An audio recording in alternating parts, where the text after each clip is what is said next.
Assalamualaikum Ustadz. Waalaikumsalam warahmatullahi. Ustadz, ada yang bilang bila kita dengar ceramah melalui radio, TV, internet, itu katanya sama berguru kepada jin karena tidak berhadapan langsung dengan orang tersebut.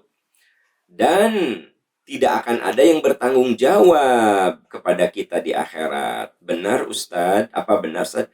Saya rasakan selama ini saya dengar ceramah Ustadz lewat radio, lewat YouTube bertahun-tahun. Saya merasa tenang dan bisa lolos menghadapi beberapa ujian hidup. Jadi saya walaupun cuma online bisa mendapatkan kemanfaatannya. Bagaimana Ustadz? Kalau ada yang bilang, awas ya, belajar Islam lewat radio, lewat TV, lewat YouTube, lewat IG, itu belajar ke iblis. Itu belajar ke jin. Ya, Anda sependapat nggak dengan omongan itu? Pakai common sense dengan akal sehat. Ya kan sekarang teknologinya beda dengan 14 abad yang lalu. Saya juga dengar omongan seperti ini. Katanya, Nabi itu kalau ngajar itu face to face. Sahabat itu langsung duduk di hadapan Nabi. Ya sekarang kita juga face to face kan, gitu kan. Saya kan di YouTube, ya Anda bisa lihat saya kan. Apakah saya ini iblis atau jin? Nah, ya kita hargai saja pendapat seperti itu. Tapi intinya adalah Quran menyebutkan alladzina yastami'unal qawla fayattabi'una ahsana ulaika alladzina hadahumullah wa ulaika hum ulul albab. Ayat itu tidak mengatakan media. Karena media itu bertumbuh. Zaman Rasul nggak ada orang dengar tausiah ya, secara online. Nah, sekarang zamannya online kok. Yang penting alladzina yastami'unal qaul di Az-Zumar itu. Orang yang mau mendengarkan nasihat, fayattabi'una ahsana, dia ikuti yang baik-baiknya. Ulaika alladzina hadahumullah, mereka itulah orang yang dibimbing hidayahnya oleh Allah. Wa ulaika hum ulul albab, dan mereka itulah orang-orang yang berpikiran, yang mau berpikir. Jadi di surat Az-Zumar itu tidak disebutkan media. Kalau ada yang bilang, awas loh, belajar Islam cuma lewat radio, cuma lewat TV, ya, YouTube, IG, kamu belajar dari setan itu. Nah, ya, saudara-saudaraku tercinta, selama yang disampaikan oleh orang itu sebuah kebaikan, al-hikmatu dhalatul mu'min, kata Nabi. Nasihat itu suatu yang harus dipungut oleh orang beriman. Jadi hikmah, ilmu, kearifan. Ilmu itu bukan hanya ilmu agama.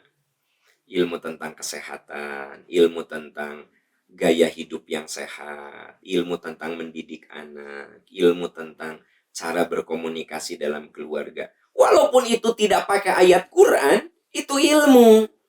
Al-hikmatu dhalatul mu'min. Itu yang harus dipungut oleh orang beriman. Ya.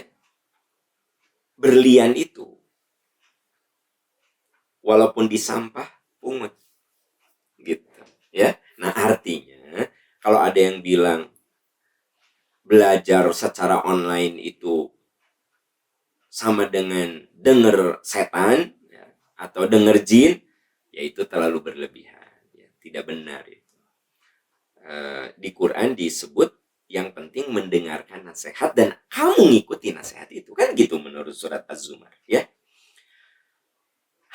Nah kalau hanya ya, memang ada perbedaan pahala. Teman-teman, tiap hari Ahad kita suka ada majelis percikan iman di Arjasari. Anda bisa dengar materi itu di YouTube juga. Nah, orang yang di YouTube dengerin atau di Instagram dengan yang datang ke Arjasari, ilmu yang didapatnya sama karena tidak ada disensor, tidak ada diedit, apa adanya kan gitu. Hanya tentu saja dari segi ikhtiar orang-orang yang pergi dari rumah berjalan menuju Arjasari, ya kan? Itu dia berkorban waktu, berkorban tenaga, berkorban finansial, uang kan kudu pakai ongkos kali kali itu tehnya. Itu dapat pahalanya dari situ. Terus ada satu lagi kata Nabi, layak untuk qaumun yadhkurunallaha illa haffaz alaihimul malaikah wa nazalat alaihimus sakinah wa ghasyiyat alaihimur rahmah. Bila orang menyengaja jalan, menyengaja salakatorikon tuh menempuh jalan, yaltamisu fihi ilman, dia menempuh jalan untuk dapat ilmu. Maka ketika duduk di majlis itu, illa haffaz alaihimul malaikah, malaikat akan membuka sayap rahmatnya menaungi mereka dengan cinta dan keberkahan. Wa ghasyiyat alaihimur rahmah wa nazalat alaihimus sakinah. Allah akan memberikan kesejukan. Nah itu mah namanya bonus. Kenapa? Ya wajar lah. Anda yang nonton di YouTube kan bisa pakai dasteran, bisa sambil leyeh-leyeh, tiduran. Bener nggak? Kalau misalnya hari Minggu ada kajian di mana? Di Arjasari, di Masjid Peradaban. Tapi teman Anda ba'da subuh udah siap-siap ya gitu. Wah, segala persiapan macam-macam. Sekali lagi butuh tenaga yang dikeluarkan, butuh uang yang dibayarkan untuk transportasi, butuh waktu yang dihabiskan. Masa yang begitu-begitunya nggak dapat pahala? Ya pastilah dapat pahala. Jadi yang membedakan itu adalah pahalanya. Tapi Anda yang tidak bisa datang ke majelis taklim, cuma belajar secara online, Anda tetap masuk dalam kategori alladzina yastami'unal qaul, orang yang mendengarkan nasihat fayattabi'una ahsana, dia ikuti nasihat itu, ulaikal ladzina hadahumullah, mereka itulah orang-orang yang dibimbing dengan hidayah, wa ulaika hum ulul albab, dan mereka itulah orang-orang ulul albab. Ulul albab itu orang yang dinilai mulia karena menggunakan akal pikirannya untuk belajar gitu. Ya. Wallahu a'lam bissawab.